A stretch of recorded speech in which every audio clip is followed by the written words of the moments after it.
Sitting here right now actually with Ed Kang, the designer of Conversations That. And we're having a great conversation and wanted to record really quick again another authentic EQ tunement moment with Chris Friesen and Ed Kang, the designer of Conversations That. Ed, you had some thoughts you wanted to share. Yeah, it was really great just chatting about how to have real, authentic conversations, bring authenticity into those conversations. And one of the tips that we like to train is to establish your intentions right up front. Yeah. And that's what a lot of great leaders do.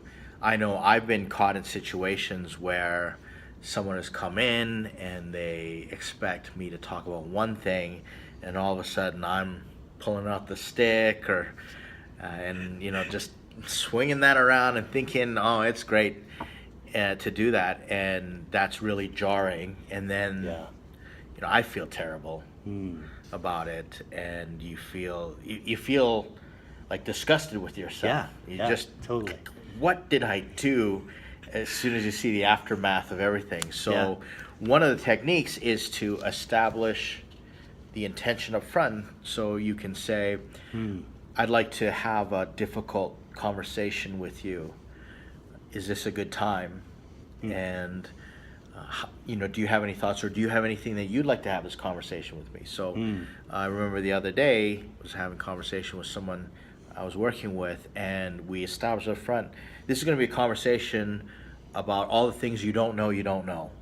And so that person was prepared to receive that, and we don't have to go through over all the hurdles. So even as we're discussing, even in sales situations, sometimes the pitch or everything needs to move to the second conversation. And you might need to take a whole conversation just to get permission to get to the second conversation. Or right up front, you can just say, I'd like to have a conversation about pitching my product. So I do that quite often, and just say, I'm going to... The latter.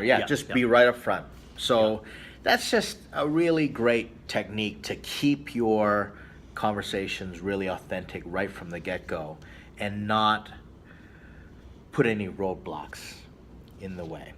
So because when we go in the total opposite direction of what we've set the conversation up to be, well, then we're really not being authentic.